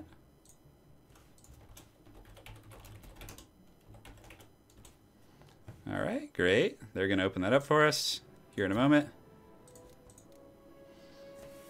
Sad face. Guys, only I hear Pharaoh as Ferals. Not sure what that means. Yeah, we'll ask Pharaoh. Don't worry. We'll get to him in the next interview. We were just trying to get like the battles going and everything, so. Looks like they're still coming up here. Oh yeah, Dav had to restart his game. Okay. But, if you were to ask while we're just kind of hanging out, my opinion of the top tiers would probably be pretty similar to Dav's. I would say, like, Lizardmen, Dark Elves, Beastmen are really good. High Elves are strong, Skaven are strong. Those are probably the factions that I would say, like, are the most competitive. Like, hands down. All right, guys, so we're here. We're back with Game 4 in our Best of 5 series. Yes. My favorite Marvel movie? I don't know. In my opinion, the Punisher is my favorite Marvel character. Was he even Marvel? No, he's not. Is he? Hang on. I'm totally just like blank right now. I have to look this up or else it's going to bother me. Yeah, because he's in Daredevil and everything. Yeah, so he's in that same universe, I think. Yeah, he is. Yeah. Okay, great. So I don't sound like a complete fool. But yeah, so the Beastmen are very strong for a multitude of reasons. Number one, Centaurs are very powerful. The really good AP values, they're fast, they never get tired. There's just so many variables that make them really, really strong. So Centaurs are one of the biggest reasons why the Beastmen are so good. The throwing axes, I mean, you get really mobile, powerful AP that can also pretty much do as good as regular Centaurs in melee. Morker is very powerful. But the mainstay is the fact that Cygor's got these really massive buffs. And there were quite a few buffs to the Beastmen Mortal Empires, just like micro-level buffs that really kind of added up and compounded to make a very powerful faction. I mean, what's it called? The Bestigors are immune to psychology with their Primal Fury. They have like 40 melee attack. They have a charge bonus of like 35, which is huge for infantry. So it's... Yeah, I watched the Punisher series. I really liked it. Yeah. Yeah, so the Beastmen are just really good. I mean, their infantry are very strong. Their cav are some of the best in the game, and you wouldn't think so, but Centaurs are just so good. They're so fast. They have like almost 90 speed. It's really tough to handle. Like Beastmen players with high level, like really, really high level micro, are like, it's really tough. So I mean, PharaohOWar is probably going to put on a showcase here, but you can see Dav is actually going with, I think, is that a Saurus Old Blood? He should probably just go with Krokar in my opinion. I think Krokar is much better. He has those extra, the Sacred Spawning of Zodal and also Hand of the Gods, which are both very competitive abilities, but we'll see if Dav can pull it out. Yeah, the Bestigor buff was huge. Absolutely. Yeah, Bestigors, Minotaurs got more models. There's so many, yeah, there's so many variables for sure. They'll probably get nerfed in some respect. I think nerfing Cygor accuracy could be nice. Like, I've had games where I've been playing Dwarves and, like, a single Cygor boulder within the first, like, 15 to 20 seconds of the game was able to just, like take my Thunders down to half health. You know, I'm just like, oh, well, all right then. And if you have Malagor the Dark Omen, the only reason he's good or competitive is because he can summon Cygors. So what you do is you just summon 2 Cygors, and it's like, that is so much power. That is so much power. It's pretty insane. But for Dav's army, it looks like he does have a front line of these what are these guys? Saurus Warriors with shields, which shields are probably decent. I mean, if it does get into an atrocious matchup with like Raiders and Centaurs with throwing axes, like, it could help. Might as well, if you have the extra money. A couple groups of Skinks with Javelins, which I like quite a bit. Gives them some decent range and some poke, and Beastmen are very lightly armored, aside from Bestigors. So you can get some decent Javelin shots. 2 groups of Pterodons. Doesn't look like he's using the Fire Leech Bolus. Revivification Crystal. And it looks like he's going very small with his Skinks. He doesn't have a lot of big monsters, which is interesting. He's going wider, much, much wider. I mean, look how many Saurus he has. So, pretty eager to see if this works for sure. It's gonna be a fierce one, guys. It's going to be a fierce one. Yep, yeah, Pip, that's a really good point. So Pip in chat says the best Old Blood is a Foe Seeker, maybe the damage resist. Yeah, and I mean, Krokar's, what is he, only like 400 more? I don't know. I really am a big fan of Hand of the Gods, but you do have to have a good Arc of Fire. So if you're using Hand of the Gods, you want to be probably on a big dinosaur, so you can at least like shoot downward. Otherwise, it just gets like obstructed and goes into terrain. So it's probably, you know, if he's going to go small, the Saurus Old Blood should be fine. Cygor went from hitting 1 in 10 shots to 9 of 10. Yeah. Yeah, absolutely. Yeah, Malagor's fun. I mean, summoning Cygors is really fun. Absolutely. But Beastmen versus Lizardmen. Yeah, this is going to be a ferocious one here. It's going to be ferocious. Beastmen are a really, really good faction. So are Lizardmen. This is a battle of top-tier factions between 2 very good players. Yeah, so Norska is going to be deployed for quite some time. I'm a huge Game of Thrones fan, console gamer 2020. Yes. I read all the books. I'm a little behind on the show, but I know what happens. I've seen the spoilers, so yeah. All I want is Krokar not to kill every single lord in the game. Black Iron, Kolek can actually beat Krokar 1-1. I'm not sure if he uses Hand of the Gods, but if they're just like kind of vanilla with all their stats, I'm pretty sure Kolek wins most of the time. Again, there is some RNG with the, you know, melee defense and all that kind of stuff, but yeah. Regular Joe Old Blood. Regular Joe Old Blood, I like that. Oh man, it's so good. Oh man, Draniel, I'd love to see that 2v2 you and Black Iron played. Have him cast it, dude. Send it my way. Let's see. CA said they are nerfing Cygor's accuracy. Oh, okay, cool. Sounds good. I mean, it's pretty absurd. Like, Cygors are so accurate now. They're like Major League Baseball pitchers, just chucking that in there and just doing work. Give him the hand, says Taylor over there. Turn, if you had to rate players you have played on ladder, who'd you be? I can't really say. There's so many good players out there, man. And again, it's like, yes. there's so many good players. Like, yeah, I can't pick a top 3. It's tough. I'm definitely not in that ballpark. No, I can compete with anyone. I'm a good player. I can compete with anyone. You could put me against the #1 player in this game, and I'll have a chance of beating them, like a decent chance. But you know, I won't win against them consistently. I'm not like on that level. But you know, that's kind of my thing. Is I can hang at most levels of play. Yeah. All right, so let's go ahead and take a look at the armies. So for PharaohOWar, he has a front line of Bestigors, which is pretty good. They'll do very solid work against the Saurus Warriors. Saurus Warriors do put up a decent fight, but they will inevitably lose to these guys in the front. And also, it looks like PharaohOWar does have a bunch of Minotaurs in the back line, so a Minotaur bus with great weapons. So he's really expecting that heavy, like, large dinosaur army. And the fact that Dav went so wide, this might actually be a really good game for Dav, based on the army composition. So the Pterodons do a pretty decent DPS against, like, large unarmored targets. So if you're, you know, shooting at Minotaurs, this is perfect. And on top of that, he has a Skink Chief. It looks like he does have a Skink Priest up here. A very narrow army. Also, the Skink Javelins are going to be able to pepper down those Minotaurs. So I'm really, really liking this army from DahvPlays so far. And it looks like he does have the big dinosaur. So one of the ways that Pharaoh could potentially really take this game is if he's able to get those Minotaurs and that heavy focus fire from those like great weapons, just beating on the Saurus Old Blood. So Dav needs to be very, very careful not to overextend, because otherwise I'd say his army composition is looking very good based on what Pharaoh brought. Because I mean, Pharaoh's like predominantly has all of his resources here. You don't see any Centaur play, really. I think he has like one group over here, maybe. Yeah, like one group of the throwing axes. Yeah. Personally, I like to run 2, but if you're investing so much on those Minotaurs, you're not going to be able to. Looks like he does have 4 groups of Bestigors, which is also very, very expensive. He does have Morker the Shadowgave, and as far as his casters go, let's see what he has for a caster. It's probably Lore of Wild. Oh, what is this thing? Oh, a little bit of lag in the game. That's why I wasn't able to click on it. But yeah, Turin calling it out like a polite Canadian hockey player. I can hang, yeah. I can hang, for sure. I am not in that upper echelon of, like, top 10, though, that's for sure. Bray Shaman. So it looks like he does have the, I don't know, did he have the Cygor Summon? It doesn't look like he did. He might have just had Devolve as well as Traderkin. I couldn't see that second ability. He keeps moving it. No, yeah, Devolve and Bray Scream, actually. Okay. Interesting. So he's not going to be summoning Cygors, which is, again, in this matchup, the Cygors aren't as good anyways. I mean, still throwing boulders at Saurus Warriors isn't bad because they cost like 800, but yeah, we'll see. So DahvPlays. He's going to be coming in here. Let me adjust my chair. I'm like sitting up super high. It's all uncomfortable. Lore of Aquatics. Yes, we need it. Yes, glorious. So the Pterodon Riders are going to be doing a bit of a flyby. I don't know if they shoot while they're moving. Maybe they do, but focusing them on the Minotaurs and just using all of his possible ammunition on these guys is going to be really important. The Chameleon Skanks are going to be skirmishing kind of out here on the flanks. This is a little bit dangerous because these Poison Hounds and Cygor or Centaurs could close in very quickly. They're going to start shooting some darts here and doing huge damage. You can see a couple of those guys go down instantly, man. Very, very good shot right there, killing 2 models out of the gates. So the Chameleons are very good in this matchup. They're definitely going to be trolls, and if they focus their fire on Minotaurs and the Chaos Spawn from Morker, they can definitely do some work. And you can see the Pterodons are going to start shooting down these great weapons, so they're not the shielded Minotaurs, so they're going to really take a ton of damage from the Skinks. But you can also see Pharaoh is perhaps going to collapse on these Skinks. And look, if you look at regular Centaurs with throwing axes, they still have a really good charge bonus. They have 27 melee attack, so they could be able to run over these Skinks with the help of these Poison Hounds. But you can see Dav doing some really good kind of kiting right here, screening with the Chameleon Skinks, which is definitely one of the best uses. He's kind of a very efficiently counter-skirmishing. The Pterodon Riders, in the meantime, are still kind of just trolling at these Minotaurs. He should definitely just keep focusing those guys.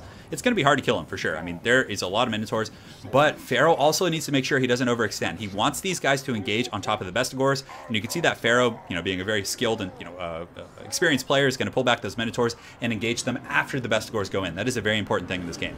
So you can see Gary the Bastillodon is going to be running in here. He's getting those TPS reports ready for his boss, and he's already got some blood on his horn, and he's definitely going to do very well against Bestigors. And looks like the Skinks got buckled pretty hard, though. Man, that charge bonus was punishing.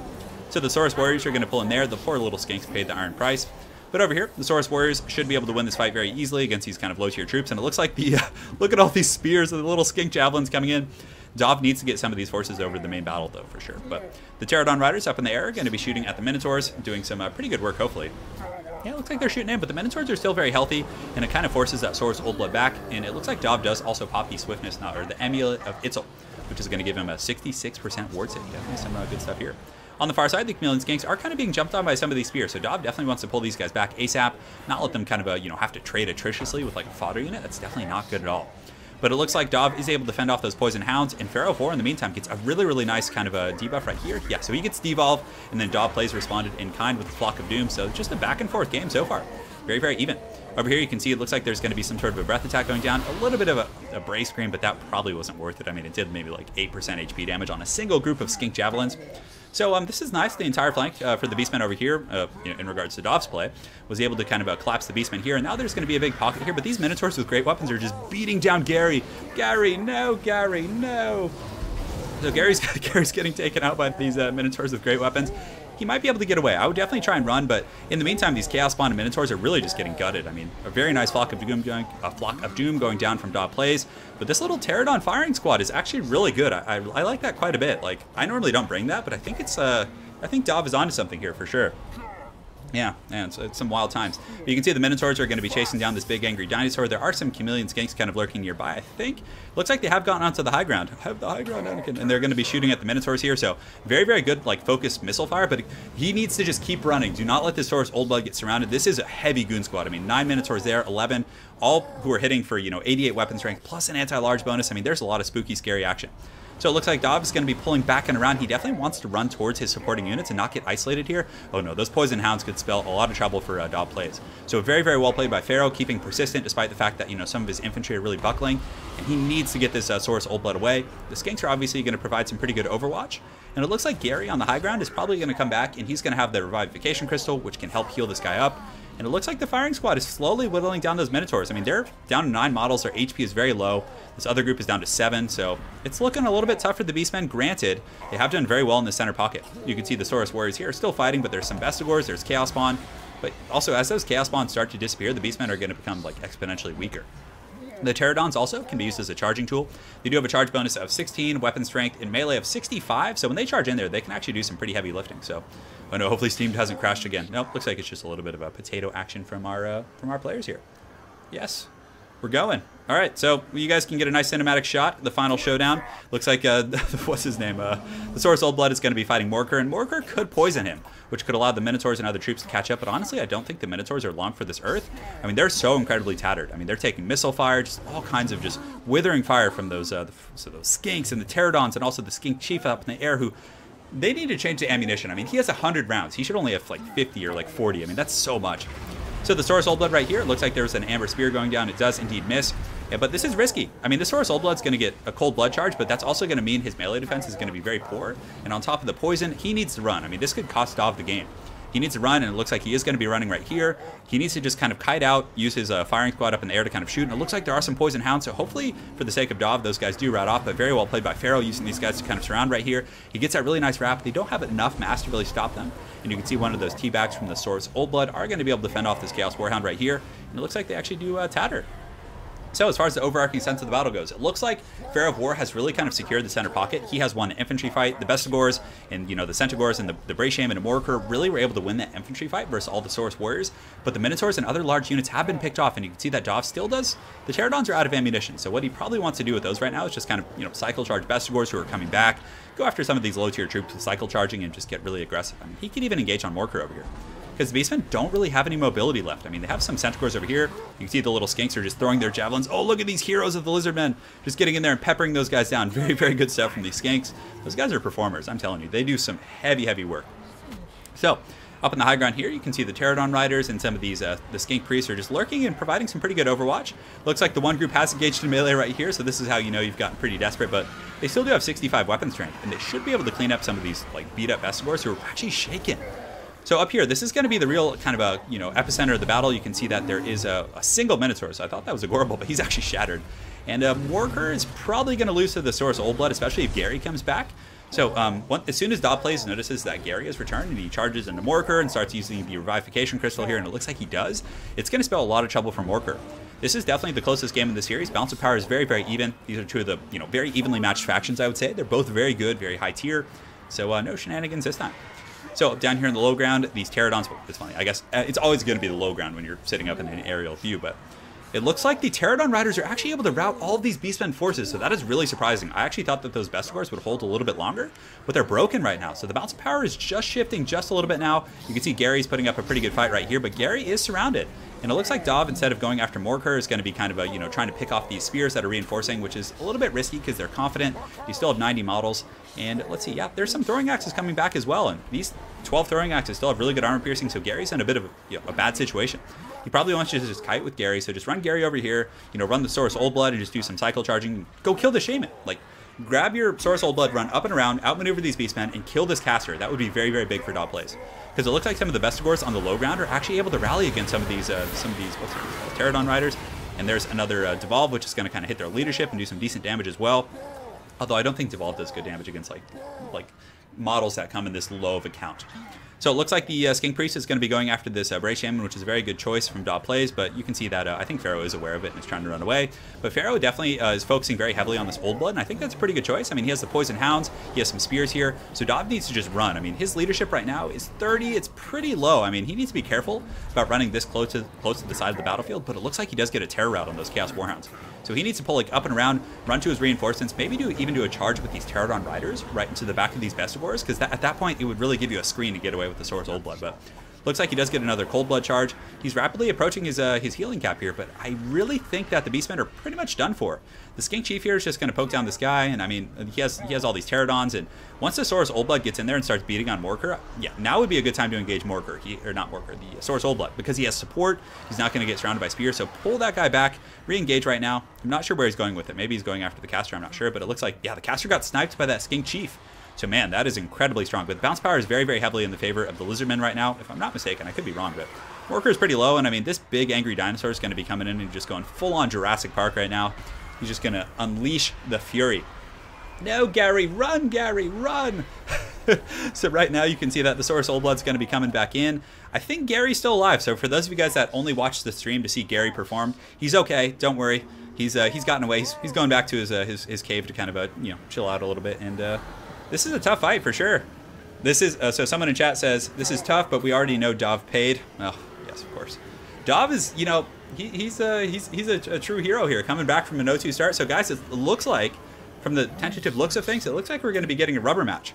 So you can see the Bestigors and everyone else are going to get routed off, and very well played with the Cold Blood, just staying calm in the pocket, moving him up and around, and like every time Dav was getting surrounded by the Minotaurs, he would run and do like a big lap, take advantage of his speed and mobility, and then run back to reinforcements. And what that did was it really allowed his Pterodons and his firing squad up in the air to pick off those Minotaurs over the course of a long fight. Had he just tried to grind it out with the Beastmen and those Minotaurs, he probably would have lost the battle, but he played a very good long game and was able to kind of pull out the W, I think. Because Morker, there's no way. I mean, this thing has 3.8 KHP, Morker has 3.3, and there's a Skink Priest here. There's a bunch of kind of shenanigans going on. Gary might even come back. I think Gary shouldn't have to fight anymore. He shouldn't have to. He shouldn't have to. I don't think so. So there are some Bestigors coming back from PharaohOWar, so he might be able to rally here, but I don't think so. I mean, the Source Old Blood is a very strong combatant. I mean, he has poison right now, I guess, and I think he's being poisoned by some of his fellow buddies as well. But it looks like he's terror-routing a lot of the Beastmen, but Morker is actually putting up a decent fight. I'm quite surprised that he's not dying just like flat out against all this pressure right here. But yeah, I think that's really going to be it. So we'll go ahead and just get an overhead view, and we can just chat with you guys. Should be fun. We all know Dav played rigged Gobbo King with the steel chair in Game 5. Gobbo King with the steel chair in Game 5. Yeah, we'll see. It's a fix. I don't think so. I think he just got, the Emperor got his groove back, I guess, But Game 5 in this series, very evenly matched between these two high-level players here. We do have the Source Old Blood who's going to be kind of tail whipping this guy, and I think it's only a matter of time before the Beastmen crumble, especially with this little Skink Chief. He is such a troll. Skink Chiefs are the most annoying unit in the game, I think. Like, when they're on those Pterodons, you can't catch them. They have 100 ammo. They just stick on your Lord. They're just so annoying. Oh, man. The curse of turns, best of 5. You win the first 2 and you lose the tournament. We'll see if that curse stays true. I mean, has it really been like that in every game? So in the first one, Gobbo lost the first 2. He came back and won the series. In the second one, Dav went up 2, and then Janet came back and won the next 3. Wow. Wow, guys. The curse could be true. It could be the curse. Pip, the previous matchups, I think we had an Empire versus Dark Elves. We had, I don't recall off the top of my head. Someone in chat can probably tell you. I'm just so much information processing. It's kind of tough. I'm surprised he's running for Morker. Just finish him off. I would honestly just grab the Skink Chief and just like fly him over here and just rear charge Morker. That'll probably hit his leadership so badly that'll probably rout off the battlefield. Granted, there still are some Bestigors coming back, so maybe Pharaoh really is going for it here. I'm surprised that this is as close as it is. I mean, there are some Bestigors coming back. The little Skinks might be able to help out. There still are 29 of them, but the Bestigors should be able to win that fight. But how is this happening? No way. Is Pharaoh going to come back and win this? This is crazy. And I mean, Morker could potentially just get terror routed. That's another thing you have to take into account. So the Skink Chief probably should just land right here and just go after Morker, because Morker just got a really nice hit on that Source Old Blood. And oh man, get this Skink Priest back, Dav. You need to get this guy back. he needs to get this priest and just get him in melee, because I mean he's pretty strong in melee. And somehow, some way, those skinks were actually able to beat those Bestigors. I have no idea how they did that, but yeah, man, this is insane. No way. No way. Morkur still has a ton of healing. He needs to get that priest back. You need to start like poking him down, just charging him. This is crazy. This is crazy. Okay, so he's going to charge in. He gets a nice little charge, it looks like, but he is at 1400 HP. He's poisoned. He needs to support with those skink chiefs. He needs to. This is really bad. Dav might be able to... He might lose this game. The bounce power is coming back towards the middle. There's some spears coming back as well. He needs to engage in melee with those guys. Don't chase off the other beastmen. The only thing that matters right now is Morkur. Get these guys fighting on him. Man, this is crazy. So Dav, grab these guys. He's got to charge. If he doesn't, he might lose. I mean, Morkur is to the point now where he could probably almost beat this Sora's Old Blood. He probably will in one-on-one. So it looks like Dav is going to be going after this guy. He's going to be doing some charging here. It looks like a little bit of a glitchy land right there from him. Oh, man. Are the Beastmen going to pull this out? Man, this would be a crazy end, and he would break the curse. The curse would be broken. So the Source Old Blood's going to come back in here and get another charge. You can see there are some Pterodon Riders and other troops coming back as well. So he needs to turn and fight everything at once. He needs to goon. Oh, that hit was brutal. That did so much damage. That did a good like 400 or 500 damage. You can see the Pterodon Riders. Everyone else is going to be coming in right now. And honestly, yeah, sending that Source Old Blood over there to kill those Bestigors is a good choice, because you don't want them stacking up on top of Morkur. Just get all these like annoying troops kind of just poking and fighting him down. He only has 1600 HP, and it looks like he's able to rout those Bestigors. They're shattered, so now is the time. Bring it in. Go for the death thrust here. What? That was almost a surprising turn of events. Get the Skink Chief. Get everything. Just go hard in the paint. No. Don't chase those guys. They're shattered. The Source Old Blood needs to fight, because Morkur might be able to beat these guys. Morkur is very scary. Yeah. Get in there. Oh, looks like a little bit of lag. Hopefully no one disconnected. Okay, we're good. Yeah, but the Source Old Blood only has 1200 HP, but still having his presence in there, he might be waiting for a cooldown, like a Foe Seeker or Deadly Onslaught. I don't know if he has those actually. Let's go ahead and check. So the Source Old Blood, as far as his abilities go, yeah, he has Foe Seeker and the Amulet of Itzel. He might be waiting for that actually to get that ward save.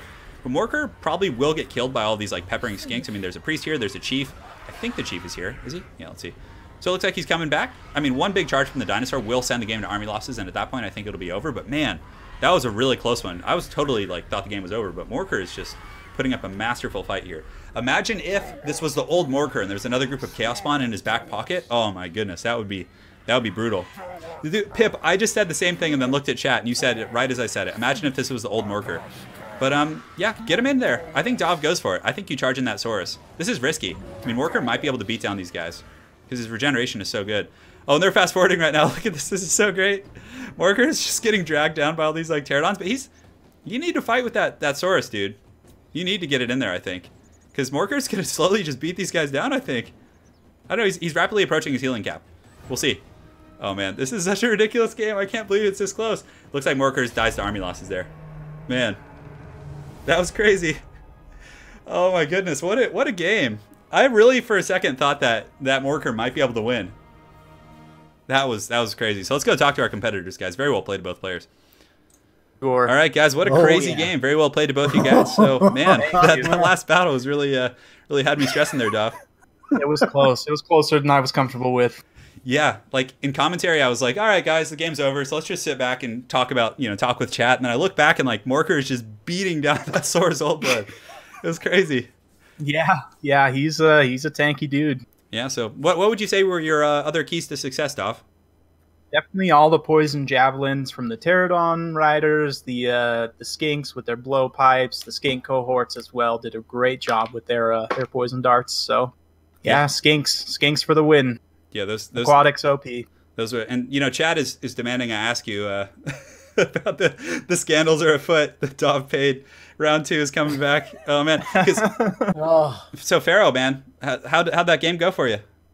Ah man, my Minotaurs, when I saw that, like all that archers, I was like running with them all the time, so I lost micro from them, and my micro was lost as well on the Centaurs with throwing axes, and sheesh, these amount of skink cohort javelins, they got me rattled in the beginning, early in the game. Yeah, those guys did some heavy lifting for sure, and yeah. Guys, there's a bit of a curse in this best of 5 series we have on the channel. So every single person who's won the first 2 games has then lost the next 3 and lost the match to Pharaoh. Let's see if you can break the curse, man.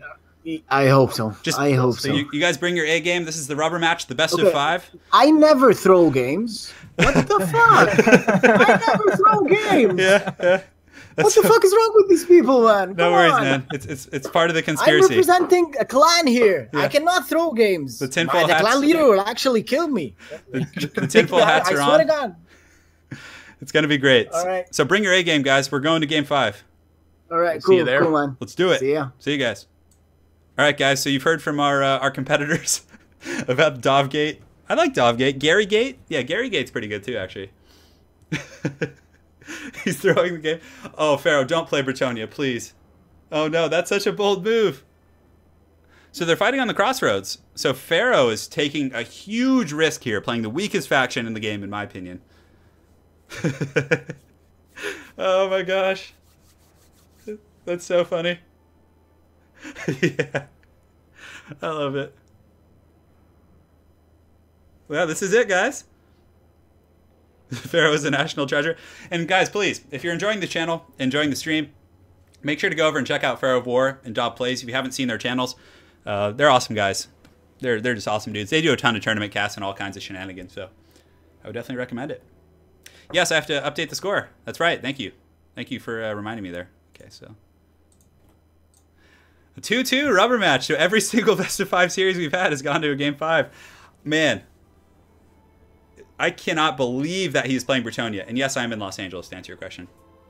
I got you. This is insane. We're seeing a Bretonia in game 5 versus the Dwarves. What is this? What is this treachery? Rip Dob. You know, I think if Bretonia does have any matchups that are decent, it's probably this one, because the Questing Knights and the Foot Squires are really good here. Like, very cost effective. Yeah, quote, I don't throw games, picks Bretonia. Yeah, that's really funny. What's the number one and 2? Chino, to answer your question, this is a best of 5 series here on the channel. And, yeah, so those are the scores. That's the amount of games that both players have won. They're 2-2 right now. They're 2-2. Oh, are we going to get a Dawi mirror match? We might get a Dwarf mirror match for the finals. Clan Angrand. Oh, the mind game's going on right now.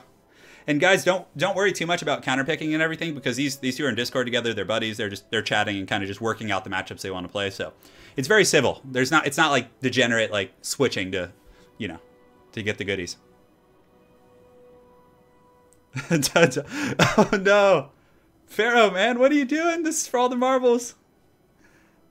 Beards on beards. This is gonna be crazy. At least they're playing different dwarvish factions, so I can tell like who's who. But you know, Clan Angren might have the advantage here because the dwarves don't have a ton of single target magic DPS. That's a grudgeon. Oh man, this is gonna be ridiculous. I haven't had a mirror match on my channel in so long. So yeah, let me go ahead and get links to their channels while we're waiting. So just hang tight, guys, for 1 second. I'll go ahead and share links to both their channels.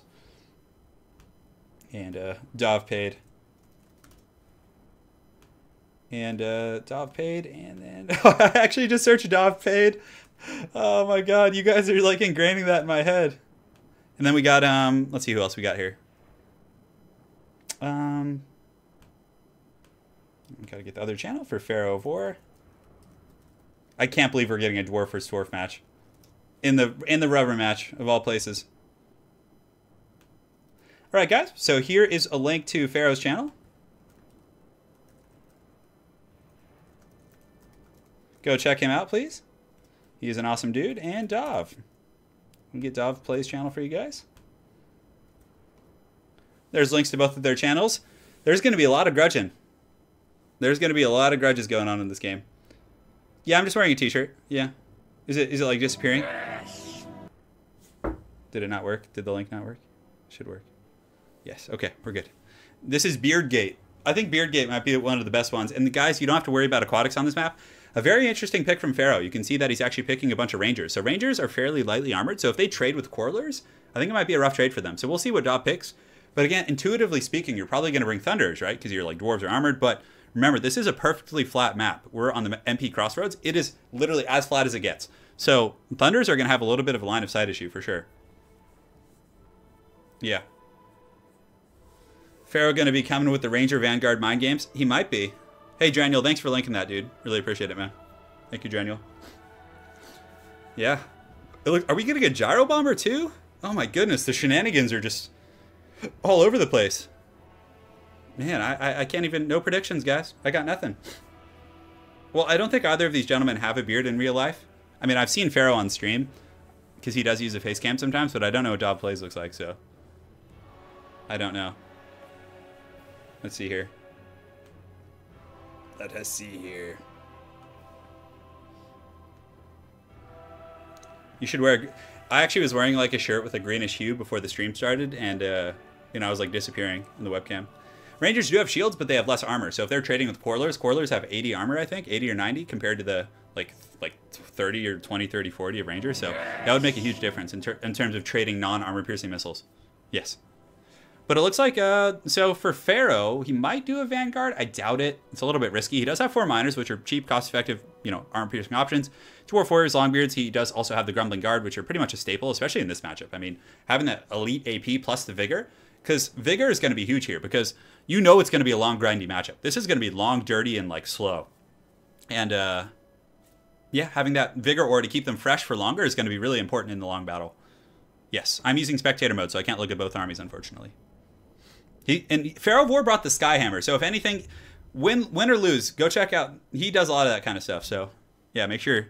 Yeah, the miners, maybe we'll see a Vanguard. I doubt it. I mean, Vanguards aren't terribly risky here because, you know, there's not going to be like Dwarf Cav to go punish the Vanguard deployment, so I don't know. So we already saw the Clan Angered army. He does also have the Halkenhoth Stonebeard, and I don't think he has a Runesmith. No, he has a Lord, a standard Dwarf Lord with the Banner of the Lost Hold. And for DahvPlays, he has looks like more of a traditional Dwarf army. So he does have Grombrindle, the White Dwarf. And then he does also have a Runesmith and a Thane. So Gromby, does Gromby do magic damage? Oh, I think Grombrindle actually does do magic damage, guys. So that's going to be really important here. All right, so we'll check in a sec to see if he does magic. Let's see. Looks like a little bit of potatoing action. This should be fine. Hopefully that'll resolve here in a moment. There we go. Okay. So Grombrindle does magic damage. So a very, very good counter pick by DahvPlays, taking advantage of the getting that metagame action going on. And yeah, Gromby very good against Clan Angered apparently. And he hits like a truck, so having that heavy armor piercing of Grombrindle is going to be really nice. Aside from that, DahvPlays has a front line of Thunder, so you know, Pharaoh's army is going to take a bit of a beatdown as it advances. A couple groups of miners with blasting charges, secondary line of Longbeards, and the Grumbling Guard probably over here, yeah. But this artillery is going to be good. I mean, this is a very open field map, so if you're going to bring artillery, this is the place to do it. And what he's probably going to do is have 2 groups of miners defending each of these artillery pieces, and man, Pharaoh's army is going to take a beating. I'm very nervous for him. I feel like Dav has the army composition advantage right now. I mean, the Thunderers are going to kill the Skyhammer, the artillery is going to gun down everything else. It's going to be a wild one, guys. And for those of you that are joining a little bit late, this is the best of 5 series between 2 YouTubers, PharaohOWar and DahvPlays. And this is game 5 in our series. They've both taken 2 games off each other. We had some really close ones earlier. So Gromby's going to chop that Thane down. Yes, he is. Yeah, yes, Dran, you'll let the Steven Seagal flow through you. Oh, yeah. Oh, my goodness. This is going to be a madhouse. Yeah, thank you guys all for joining and everything today. I really appreciate all you guys. Having you here is always a good old time. Quay, yes, the Sneaky Rangers. Turn, would you consider getting a visible headset mic? Go for that authentic pitch side commentator look? Yeah, I would. But the problem is the headset mics aren't as of good quality as the desk. Like, I have a Blue Yeti mic, and it's much better quality than most headphones. So that's a bit of the risk you run with that. Maybe I'll do that, though. Pray for Dav. So Pharaoh's actually pulling back right now. So he's going to do a bit of a tactical retreat, but the artillery fire is still going to be able to just kind of advance and push on him. Maybe he's going to fly in with the Skyhammer and try and get a little bit crazy. You can see a couple of those Dwarf Warriors do get hit there. He might just be buying time for his miners. Oh, no, these are actually Rangers. So the Ranger Vanguard is coming in from the back. So Dav has no idea about the Rangers. So I think he's waiting for his Rangers to get in. What he's probably going to do is use the Rangers to shoot down these artillery pieces, and then he's going to advance the rest of his army, maybe. In the meantime, the Skyhammer is going to be advancing. And I really like this, actually, because the Thunderers are going to get very spread out. It's going to be hard for them to address all of these issues that are coming their way. Like, they'll be able to screen out the Skyhammer, but then the Rangers coming in. And Rangers have 160 range, Thunderers have 145, so they do have a range advantage, too, which is pretty crazy. Yeah, this is... You're supposed to wear the headset. You don't technically use it. Okay, Black Iron makes a great point. So I can wear the headset. I don't actually have to use it. Right. Okay, right on, right on. All right, so here in the pocket, the Grumbling Guard and all the other guys are, you know, they're just reforming ranks right now. And Pharaoh is just kind of, you know, buying time for his Rangers to get close. Dav is probably wondering what's going on, but he probably suspects some shenanigans. But maybe he's just kind of appeased by just, you know, seeing the Skyhammer and thinking that that's pretty much going to be it. But like I said, guys, this is going to be a slow, grindy Dawi mirror match. We got Clan Angren versus the Dwarves. We got a regular Lord over here for Clan Angren. We have Grombrindle, the White Dwarf, for DahvPlays. Maybe they'll hit the timer. Who knows? Another 20 minutes. I am so game. 40. Yeah, this is like a chess game right now. This is very sneaky. Very, very sneaky. They're ranging far, ranging fast. They're pumping those dwarven legs, whatever other expressions you want to use. And, yeah. Looks like the artillery is now in range. So I think that, yeah, Pharaoh's going to be moving in now. So the Rangers are almost in that firing range. So he wants to kind of pull Dahv's infantry forward, probably. But look at those Thunders. Man, Dahv pulled all 4 of those Thunders over here. So that's a little bit much. I probably would have just pulled 2 and used the other 2 in the front to kind of screen. Because his other side is completely exposed to this Vanguard. But who's expecting Ranger Vanguard, honestly? Like, who does that, you know?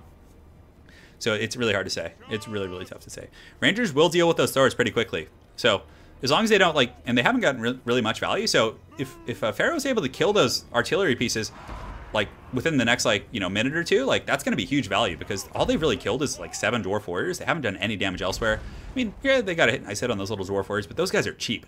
And this is a very expensive piece of equipment, the Grudge Thrower. And I don't think he has the regiment for now, so he's just using the cheapo ones, actually. So the Rangers are now in position. It looks like they're going to be advancing and starting to fire. You can see the movement of the firing order was just issued by PharaohOWar. On the far side, you can see the other Rangers are going to be shooting in against these pieces. And now his main army is advancing.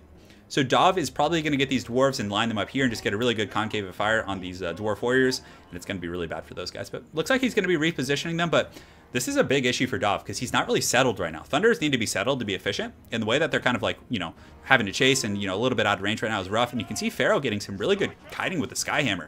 The Rangers are now in position. You can see they're just going to be open firing and just tearing apart this Grudge Thrower. So now the die is cast, guys. The trap is sprung. The trap is sprung indeed. And you can see this Grudge Thrower, probably 3 or 4 volleys from both of these guys, and this thing will probably go down and, you know, waver off the battlefield. So the Grudge Throwers are essentially dead. And from there, he can probably start shooting at the Rangers or the Thunders and just work those guys down. I really like this play here. He could even grab these guys and send them into melee against the Thunders because I think Rangers are a little bit stronger in melee. I'm not sure. Granted, you probably don't want to charge into gunfire anyway. So I really like this tactic from Pharaoh. I mean, I never play mirror matches, so I don't really have too much insight to give you guys on that matchup. But you can see the Skyhammer's just kind of sitting above and just shooting its armor-piercing missiles. And what's really cool about the Skyhammer is I think it can shoot while it's moving, which is neat. So you can like do flybys and, you know, get all kinds of crazy stuff going on. So Dahv doesn't really have the stopping power to kind of react to this flank from the Rangers, and that is going to be 2,000 gold lost, like right out of the gates. So, yeah. Who's playing right now? It's DahvPlays and PharaohOWar. Yes. Yes, exactly. Stream sniping. I don't think they're stream sniping each other, guys. They're sitting in Discord together. They're friends. So that Ranger Fire is doing some heavy lifting. So man, some crazy tactics. I had no idea what sneaky business he was up to, but Pharaoh is really pulling out all the stops right here. So he gets that Grudge Thrower is offline. It's done. That's 1,000 gold gone. The other group over here, it looks like they're going to be able to finish off this Grudge Thrower, maybe, but it looks like Dahv is doing a pretty nice tactical maneuver. He's going to pull this back and pull the Thunders and start trading, but then you can see the Rangers are going to range far and range fast. They are much faster. I think they're faster than Thunders too. Let's see. So they got 33 to the 28, so that they can outrun them too. So on the front line, the blasting charges of Dahv are doing some pretty good work. You can see the Ethereal Ghost Lord is going to be leading in against the Longbeards. Unfortunately, those guys are immune to psychology, so there's not going to be any like fear or terror routing. You can also see a Rune of Wrath and Ruinous being cast on these miners from DahvPlays. So definitely some good stuff. Uncle Gromby is going to be in reserve. He probably wants to have Grombrindle go assassinate the enemy lord or go after this Ethereal Ghost Lord. But yeah, pretty wild fight so far. Rangers in the back are going to start shooting into the back of these Grumbling Guard, which is a very good target. I'd probably shoot the Grumbling Guard. Looks like he's going after the Dwarf Warriors here, but honestly, just take these guys out. They're very, you know, they don't have shields. And I don't think they have any missile resist or anything like that, so that would probably be the best target. The Thunders on the far side are doing pretty well. He does have a little pocket here, but it looks like PharaohOWar is able to get a group of Dwarf Warriors into these Thunders, which is really bad. Because you can see, if you go down to ground level and just like look like directly in, you can see these Thunders, they have no line of sight now. So if Pharaoh just really aggressively pushes these guys, it's going to shut down, you know, what, 7, 14, like close to 3,000 gold worth of resources is being shut down right now by one group of Dwarf Warriors. So Dahv really needs to kind of set these Thunders up somewhere, just kind of get his pocket and just do it. It looks like Dahv has also popped Grombrindle as no fear, and the front line's going pretty well for, you know, Dahv. Grombrindle is in here, and he's going to be karate chopping a lot of these guys. These Longbeards for Pharaoh definitely are not going to hold against the fury of Grombrindle, and you can see the Thane and all these other guys. It's pretty risky. If he uses the Tormentor Sword and like is able to isolate this Lord and get Grombrindle and that Thane on him, it could be very, very bad news. Looks like the Ghost Lord from Pharaoh is going to be charging into the back and going after this Runesmith here. This is going to be like a wet noodle battle because the Ethereal Lords do magic damage, which means they're going to take a 25% penalty against other dwarves, which is going to be very slow. So finally, Dahv is able to get these Thunders back, and he's going to get some pretty good exchanges here. You can see the Rangers are probably going to lose if they just stand and fight, and they don't move at all. it's going to be a losing battle for the Rangers, because the armor of the Thunders is going to be, you know, really take hold there. Oh yeah, only 40 armor on these guys, but yeah, it looks like it's actually going okay. But you can see he's starting to take some decent damage. But it's probably a worthwhile trade, just kind of keeping them occupied. On the other side, these Rangers are kind of just working down the formation. But another issue is, in this very grindy matchup, is that they're almost out of ammunition. So these Rangers are probably going to run out and just have to fight. But honestly, they can probably beat miners in melee, so it should work out fine. In the main fight, you can see this Runesmith is just having his wet noodle battle with this Halkenhoff Stonebeard right here, who's at about 1600 HP. Over here in the main fight, you can see Grombrindle is he's in good shape. He's at about, you know, 3/4 health. He's getting some nice karate chops on these guys, and he definitely has a really good presence on the battlefield. And the Skyhammer, oh man! Look at those bombs from Pharaoh of War. Very well played. He is just going ham bone right now. He's probably going to drop another one right here. Let's see if he's going to do it. Come on, Pharaoh. We're all watching. We're watching. Is he going to drop it? Oh, okay. He's pathing it back right now. He's probably going to another bombing run. Oh, that is so bunched up right there. That is so bunched up. But it looks like the Skyhammer is going to go down, but not before it does some huge damage. So that was good. That might have been worthwhile. I mean, he did some massive damage to those Thunders, and down goes the Skyhammer. It crashes into the ground. I've never seen it crash like that. That's pretty cool, and it explodes. Cool stuff. Creative Assembly. Nice work. So in the pocket here, you can see that the Lord is going to be dueling Grombrindle. Grombrindle's actually taking some damage, but he does have the Rune of Negation. Once he starts focusing that Lord, I mean, his AP and weapon strength is just so much better that he's going to really bully this Lord down. So it's pretty hard to tell if I'm in cinematic mode who is what, because they both look so darn similar. But Halkenhoff Stonebeard's in pretty good shape. Grombrindle hasn't gotten his paws on him yet. The bounce power is very even. The Rangers have about 10 to 15% of their ammunition left, so it's gonna be a really close fight. I think it's just gonna be a knockdown, drag out fight here in the pocket, but I think that Pharaoh might be in trouble. If he's not able to screen out these Thunders, I would honestly start moving these Rangers over here and have them fight these Thunders in melee.